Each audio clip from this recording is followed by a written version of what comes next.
Hello and welcome to Dr. Yakman's Nintendo Power Checklist for the year of 2007. Wow, we're getting up there. All right, so this is the cover for January 2007, volume 211. It's The Legend of Zelda Twilight Princess. You will note this on my blogger,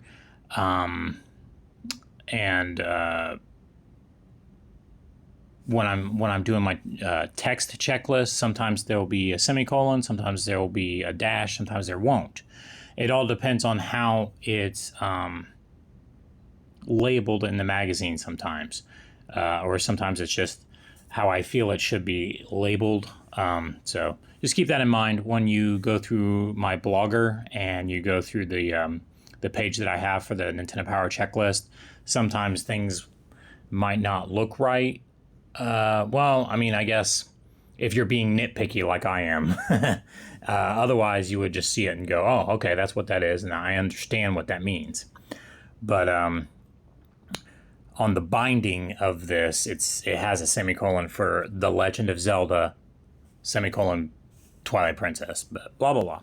Okay, so the contents of this magazine is The Legend of Zelda Twilight Princess. Now you'll see here there is no semicolon, so I label it as such. There will be some glare on some of these pictures. I've been having a lot of problems with my phone taking pictures recently. Phone's great except for the pictures. It really upsets me. It was doing some crazy stuff earlier, so gotta fix that. Anyways, we're on to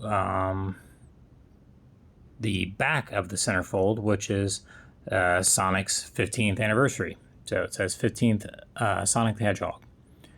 So it's kind of funny that it says Genesis on there. I don't know if... I know that Genesis and Mega Drive games made it to the Virtual Console on the Wii, so maybe that's what they were kind of semi-advertising. And it's kind of funny to think about this now, that it was the 15th anniversary back then. And now, wow, gee whiz, I'm old. Let's just get that out of the way. And then also in this magazine, there was some Wii and Wii Sports stickers. It has the Nintendo Power logo there too, but that's not a sticker. The Nintendo logo as well. Around this time, Nintendo had changed the, I think the racetrack logo was black and then gray, kind of like befitting the kind of gray that the Wii logo had. But the Wii logo officially had changed from a darker gray to a lighter gray, and then also you had blue variants too, because they since the Wii's disk drive had a blue light to it for the Wii Connect 24, and when they sent you messages or what have you, which was really cool. But that's something that was like, it was, they have that, but then to a lesser extent they've continued that with the Wii U and then the 3DS later on. And I think sometimes there's a light on the Switch, but you just don't, it's not the same. It's too subtle, or it doesn't work very well. Whereas with the Wii, it was really cool waking up in the morning and seeing that blue light come on. But anyways, that's all beside the point. I used to love those days. And in the back of the magazine, continuing from last year, we have the 5th volume of Genji's Rescue Team of Pokemon Mystery Dungeon. And again, like last year, they're bound in there. You can still read it in there, but it's upside down, so you have to flip it around just to read it. It's a mini black and white manga type thing. All right, on to the next volume, 212 or 212, February 2007. You got WarioWare Smooth Moves on the cover. This game was crazy. The launch period for the Wii was just there was so many experimental and crazy, goofy games, and it was a crazy time. Super Monkey Ball Banana Blitz for the Wii, continuing the tradition of Super Monkey Ball on Nintendo platforms, starting with the GameCube launch. On the back of that centerfold, on the back of the centerfold it's just white. It's a blank backside. They did that a lot last year. They do that a couple of times this year, and you'll see that. This is the 6th and final volume of the Pokemon Mystery Dungeon Genji's Rescue Team. They may have continued it in some other way, but not through Nintendo Power Magazine. This was the last time they did this. So, and again, it's a mini manga, black and white, upside down, bound into the magazine.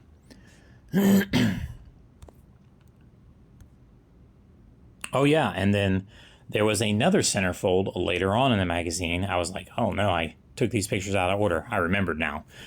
For WarioWare Smooth Moves, and as you can see, no semicolon there, so I denote that on my text blog, on my Blogger text checklist, so keep that in mind.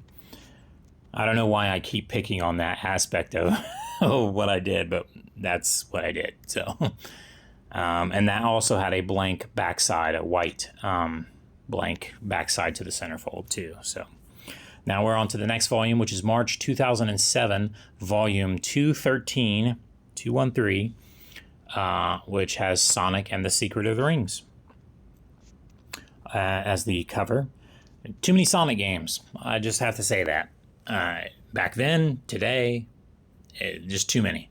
There's only been a couple of Sonic games that have really struck gold with people, but most of them have not. And I whatever. That's a whole other talking point for somebody else to deal with, because I'm not really a big Sonic fan or whatever. I just I have to make note of that. But I forgot to say in these other previous months, but they continued the tradition of what they did in this last year, which was they had headlines for other games around the magazine too. Usually at the top here, as you can see as I'm dragging this my finger over there. Next picture, which is Smash 2007. It's actually Smash Brothers Brawl, which is kind of a cool little centerfold there, but then on the left of it, which is funny because this maybe came to us in February, so January and February were already over with, but there was a calendar. So that was a centerfold calendar. Part of the centerfold was a calendar for the year of 2007. On the back of that, you turn it the other way, and you've got Rayman Raving Rabbids, which that was a crazy concept.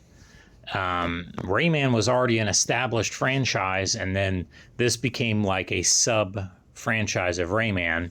I mean, Mario's been doing that, and you could even say Sonic and other franchises have done that too. But this was kooky mini games and characters that were actually enemies, but then they became their own thing, and now you got Rabbids starring with Mario in that crossover game. But whatever. Next volume, April 2007. My Sims is on the cover. This is volume 214.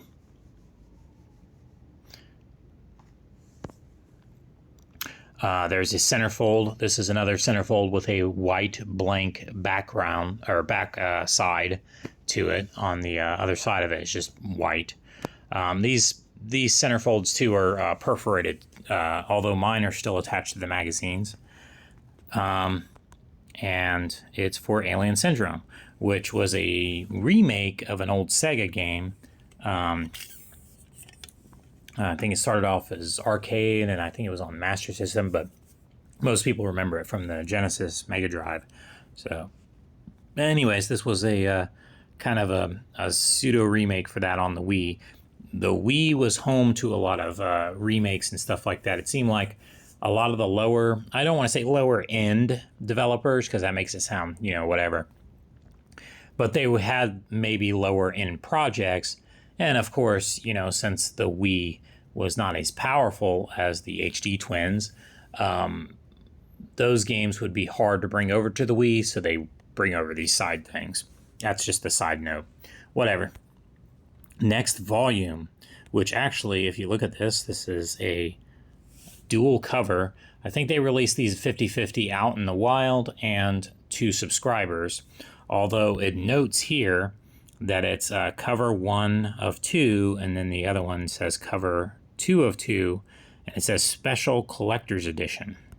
Which is kind of goofy because as far as I know, they all came like this. Well, one or the other. I mean, it wasn't like the subscriber had a different one than the newsstand, because I believe that one was mine that I got, and then this one was somebody else's. As you can see, different names on there.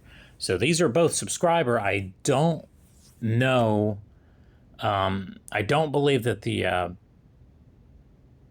newsstand editions were any different. I think that they just really, I remember I was working at Blockbuster at the time and we had gotten this magazine, and I want to say that we had just gotten like 4 of the magazine. We got 2 of Dialga and 2 of Palkia.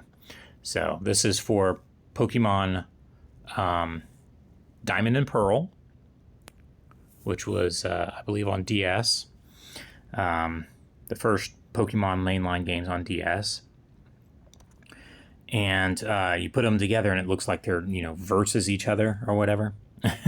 So this is, by the way, May 2007, volume 215.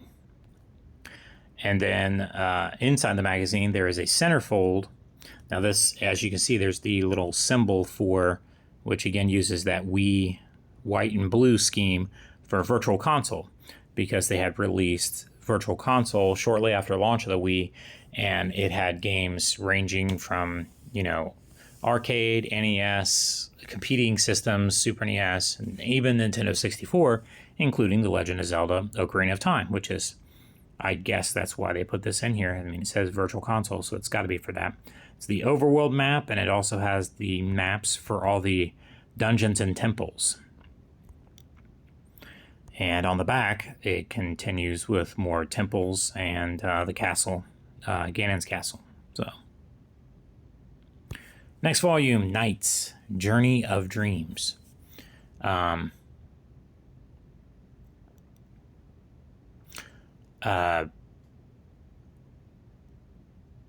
Sega Saturn classic, but it was, I guess, reimagined.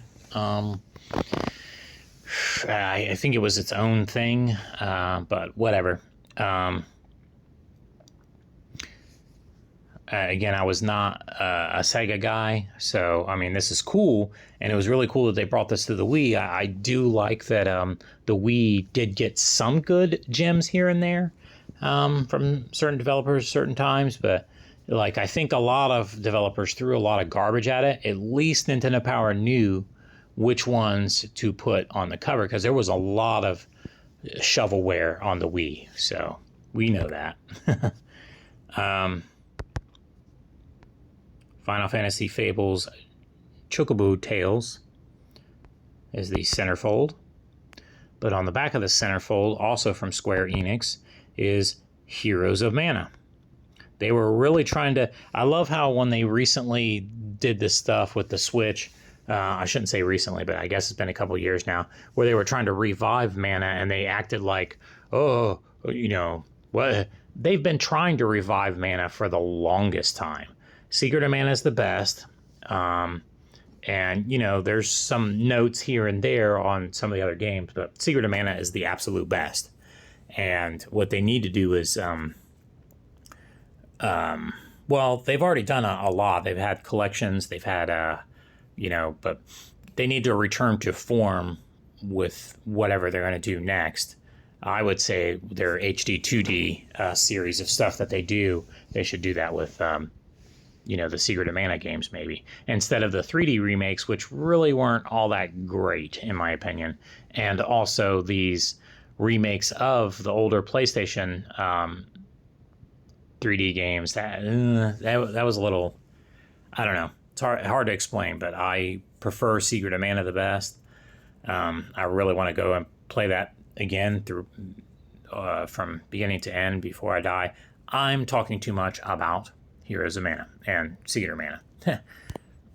Also inserted in this magazine, which I believe came bagged, and I made a note of this on my blogger, that the volume must have come bagged to hold the pack ends, because these weren't perforated, these weren't like attached, these weren't, something that I tore out later. These were in there, but they would have fallen out in the mail loosely, so they bagged them. But I don't believe, most of the time when they had a bag, they had like a special marking on the bag, like free poster inside or something, even colorful or whatever. But this did, I must have thrown away the bags. This was around the time when I was, a lot of changes going through my life, moving and everything else. So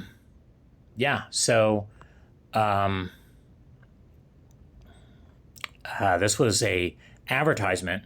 As you can see, it says advertisement up here, but it's made to look like as if it's a cover for Nintendo Power Magazine, but it's not on the cover for Nintendo Power Magazine. It's a weird, goofy thing. Nintendo Power Magazine would do that every once in a while. They did that this year, and then later on in future videos, I will cover things outside of the magazine universe that had Nintendo Power labeling on them. So, already rambling too much, but this was in there, and it was almost looked like it was a mini mag or a mini guide. It fit inside the magazine, so it was just about smaller than the pages. But when you open it up, all it was just one page advertisement. It was almost like a poster. And then, like I said, they did this a couple of times throughout this year, and you'll see that as I show you the other pictures. It's made to look like a Nintendo Power Mini Mag, but it's just a one-page folded advertisement. Also inserted in this magazine, so it had to have been bagged, but again, the bag must have been plain or whatever, is We Welcome You. It was a little mini guide showing you the ins and outs of being a early adopter for the Wii, because they really were attracting a whole new audience. Of course, people will label it as casual gamers. There was a little bit of that, but I think the definition of casual gamers is kind of dumb to begin with. And you really got to look into what they were trying to do, their own wording, and their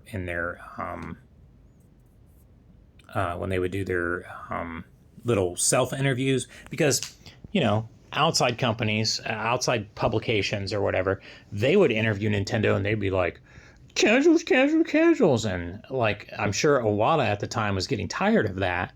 And he was like, well, where's the real questions? So he started to do what was called Iwata Asks, which were released online. He himself, as the president, but also asking good questions, would interview the developers and makers of some of these games and the systems and stuff like that. And those were much more interesting reads than anything that the industry was trying to do. So again, we were talking about the Wii opened up the audience. Everybody's going to talk about the bowling and the old people's homes and hospitals, and then you're going to talk about Nintendo, so it's kids, but it was way more than that. It was everybody in between. It was just that a lot of the publishers left money on the table and did not bring good stuff because they had already invested millions and millions into what would become the HD Twins and HD gaming and stuff like that. Not to say that that's bad or wrong, but it was also stupid for them to just only release shovelware crap on the Wii or totally ignore the Wii altogether whilst losing money on diminishing returns on, this is a whole other argument, whole other thing. Let's get on to the next volume. You could say some of this bleeds over into this, but it led to some unique projects like this Resident Evil Umbrella Chronicles, which really did, it was a side thing. It was not a mainline Resident Evil game, and the mainline ones were coming to 360 and PlayStation 3. And I remember Reggie in this, like, you answer a question and you get to ask a question to somebody else. It was something that they did online. I can't remember what it was. It wasn't Nintendo Power Magazine. But Reggie had asked somebody at Capcom, after he answered his question, he asked them, well, why won't you bring Resident Evil 5 or 6 to the Wii? And their response was the Wii couldn't even handle the title screen of it. That's just... Meanwhile, they were bringing over the Chop Till You Drop edition of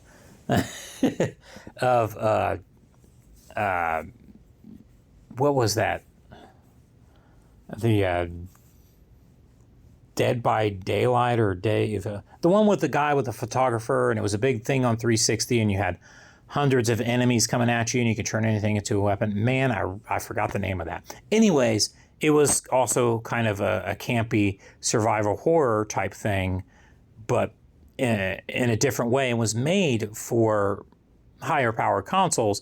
But they ported that over to the Wii. They shouldn't have, but it's fun to look at and it's fun to laugh at. But in the end, they did that when they could have spent all of that time and resources on actually bringing over Resident Evil 6 and Resident Evil 5. But whatever, we got them later. That's beside the point. That was the question he asked, and that was the snide comment that he got back. And I thought that was really shitty of Capcom to do that, but whatever. They did bring us 2 light gun games, and to me, that was something that was neglected on the Wii. The Wii was perfect for light guns. Perfect for light gun games. There should have been more compiled. There was already a couple, but nobody really paid attention to them, brought focus to them, but there should have been more, and they should have brought focus to them and advertised them better, and people should have talked about them more. I mean, there's videos on YouTube, all over YouTube, talking about using the Wii remote as a light gun, yada, yada, yada, for classic arcade light gun games and the like. This was a good game. I loved it. And it actually had a lot of polish to it.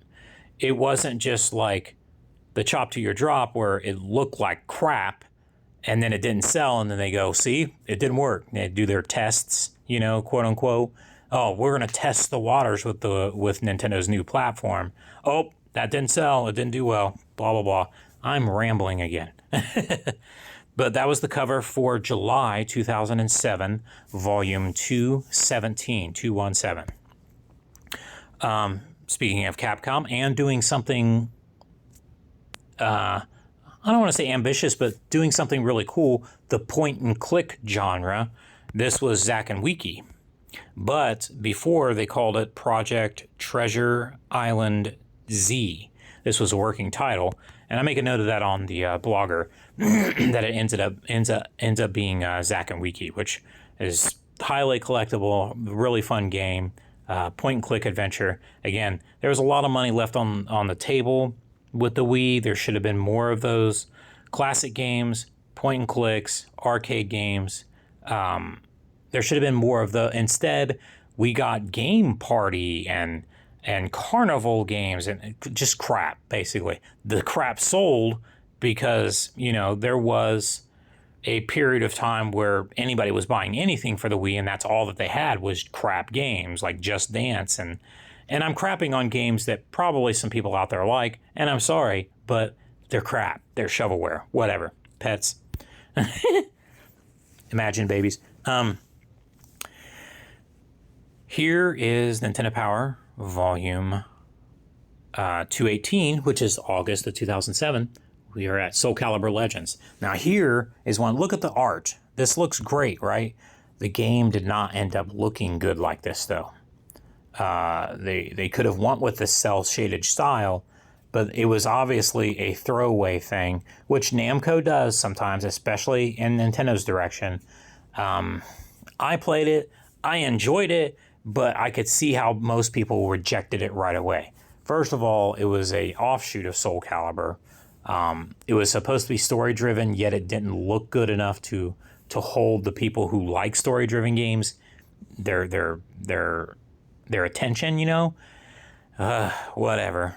But it was an exclusive one, and but it was like there was a lot of these games. It was like Nintendo was like, look, we've got like 30, 40, 50, quickly 60 million users on the Wii. Why aren't you guys bringing your heavy hitter games over? And so they would bring over the heavy hitter name, Soul Calibur.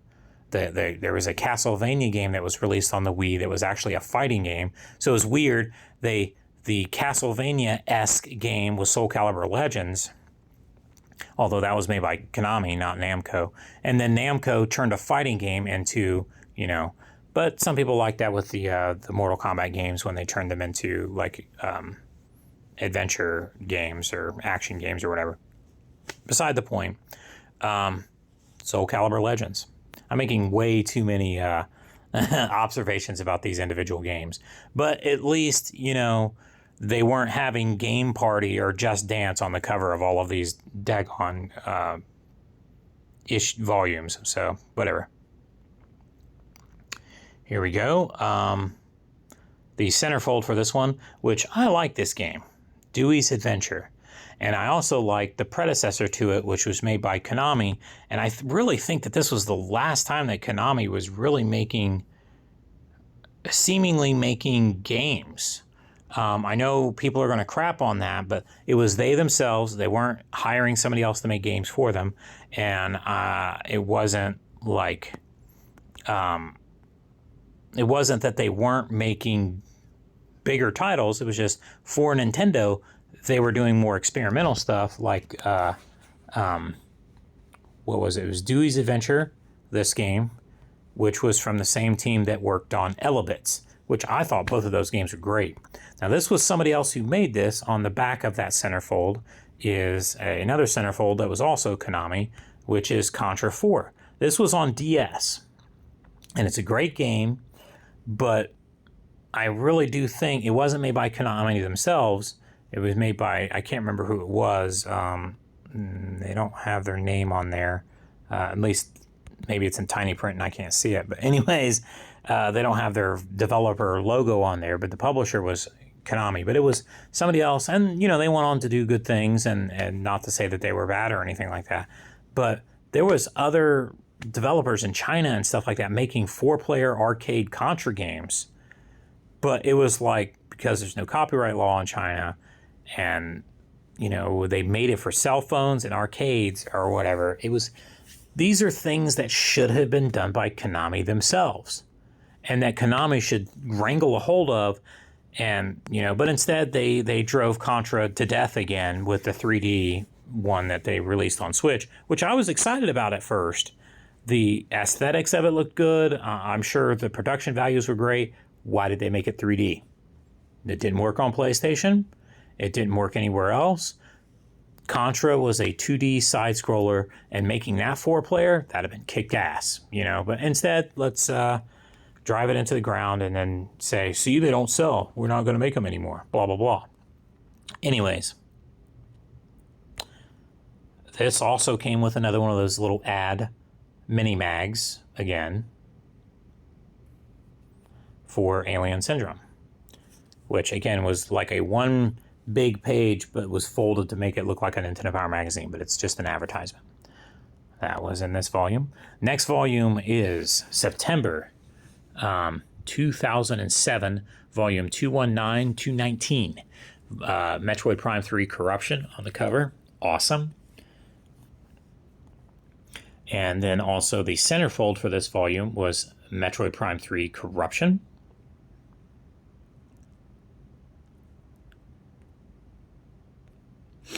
And then on the back of the centerfold was Rayman Raving Rabbids 2. They had already gotten out, or were starting to work on the second game because it was such a huge thing. The minigame compilations, don't get me wrong, they were a big hit on the Wii.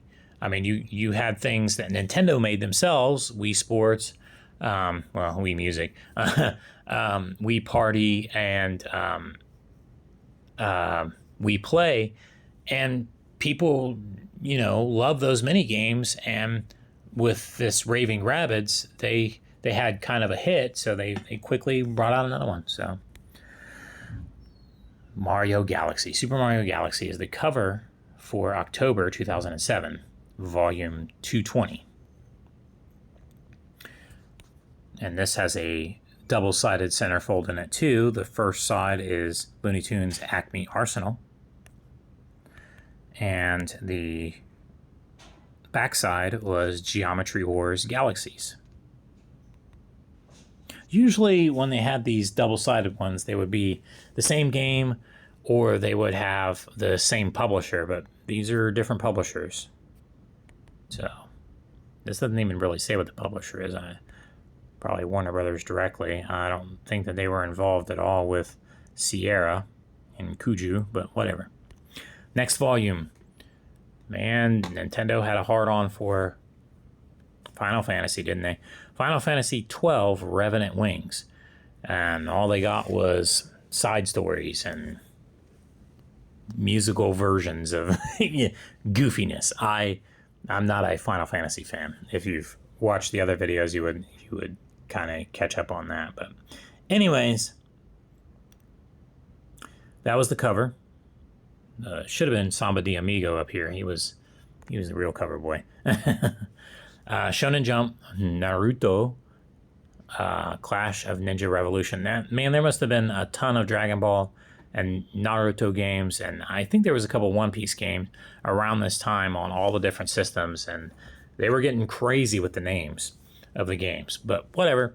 That was on the front cover.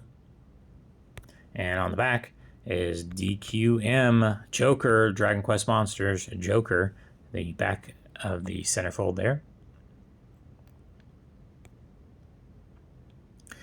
Next volume, which is December 2007. This is not the last volume of the year, though, by the way. This must have come out before December, and then in December, going into January, there was an extra volume. So this is Smash Brothers Brawl on the cover. That was the big holiday game that year. And a lot of people don't like Brawl because of tripping. But I thought it was a great game. Not as good as Melee gameplay-wise, but it added extra stuff, and I like that. And,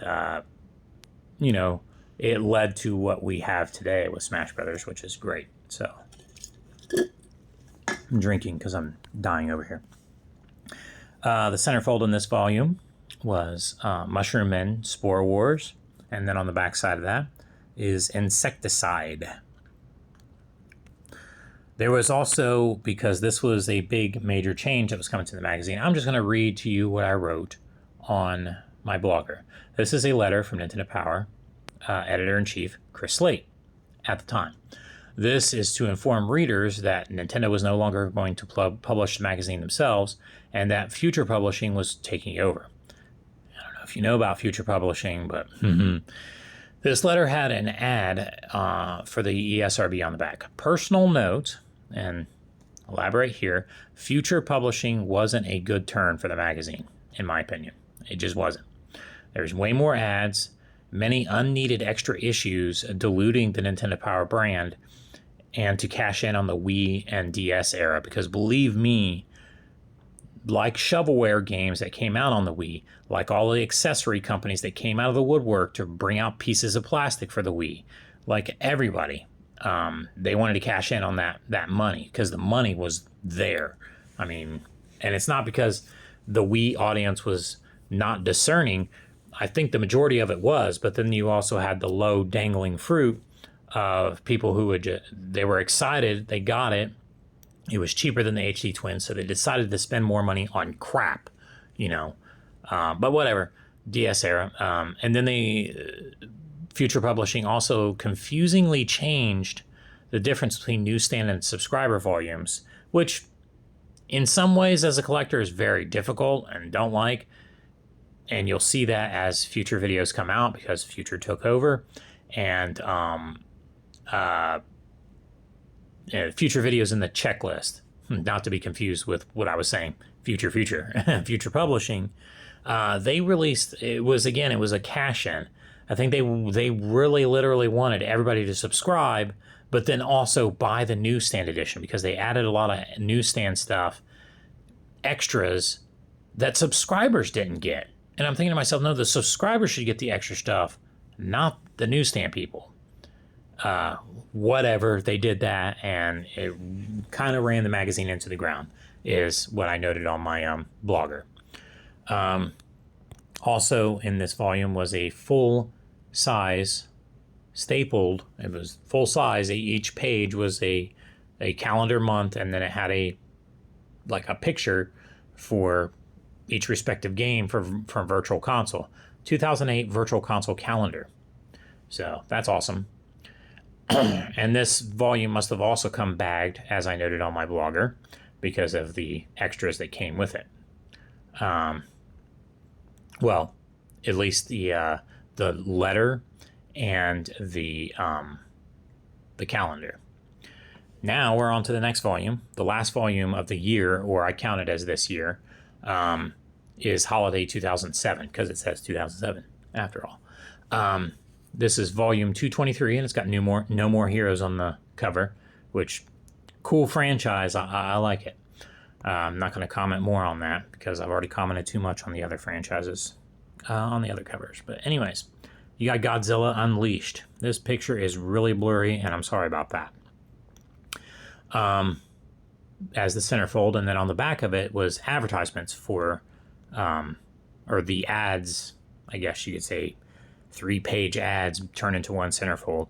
But it's cool because they give you this key to the other one. It shows you all of the monsters, and then it numbers them in a key so that you can know the names of all the monsters, because these are all the monsters that were featured in that game. And I can't remember, I never played this game, but I want to say that it was kind of a pseudo remake of Godzilla Destroy All Monsters Melee, but I could be wrong about that. I don't know. Never played it. I have to play it. And then Soul Calibur Legends, which they had already had a cover for and all that other stuff. Not to say that that's wrong or whatever, but this was in the bonus volume, and they're going over stuff that they already did earlier in the year. Future Publishing, by the way. I'm going to be bemoaning Future Publishing a lot in future checklist videos, by the way. So sorry if that annoys you. But here is the centerfold. And then on the back is, again, advertisements in a 3-page format, centerfold form, an advertisement for Soul Calibur Legends as well. And then to note, this was labeled as the first ever holiday special. I want to say no. I want to say that in the past they would label December as December/holiday before. I'll have to look through the notes, and you'll have to check the past videos yourself. And this would not definitely be the last, because they did other holiday things, but they didn't count them as numbered volumes for Nintendo Power Magazine.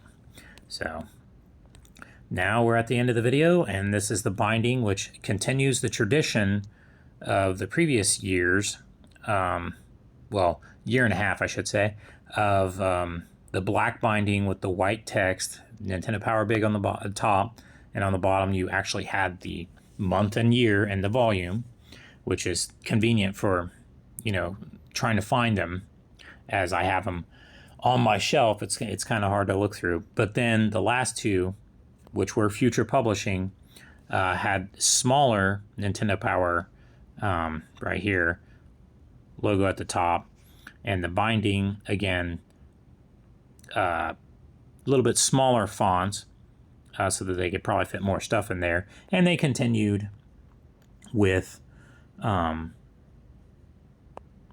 the month, day, or the month, year, and volume on the bottom. So there's that. Thanks for watching. Sorry this took so long. This has been too long, actually. And again, thanks for watching. This was the year 2007. Next time we'll go over the year 2008, which is all Future Publishing. And hopefully I won't crap on it too much. I still love the magazine. I collected it all the way to the end. I'm not saying that Future was completely awful. There was a lot of cool things that they did. But it was a turn for the worst overall, I believe, when Future took over. I think Nintendo was busy with what they were doing, and so they didn't have time or as much focus on Nintendo Power Magazine, because the Wii and the DS were both such huge phenoms that they just were like, okay, well, we'll let this company do this. And the Nintendo Power branding, this marks sort of the end of the strategy guides or the player's guides that Nintendo Power used to make. Excuse me. And yeah, that was marking the end of that too, because eventually they let Prima make their official guides, and it no longer had the Nintendo Power branding, which was good for me because it was hard getting those last sets of strategy guides. That's for another video, though. Once I finish all the years, I will go over all the strategy guides, the officially marked Nintendo Power branded ones. And then I'll also make other videos about the Super Power Supplies catalogs, the actual items in them that I have, and items in general. And, any other extra stuff that I want to cover in future videos after I do the mainline videos. Once I finish the year 2012, then we'll start talking about the strategy guides, the Super Power Supplies catalog items, and all that stuff. You'll have to wait on those. That'll probably be around next year, the year 2023, when I start to get into those videos. But we will hopefully finish the main volumes of the magazine by the end of this year. Thanks for watching, and happy hunting, and good luck in collecting out there. Hope these videos help.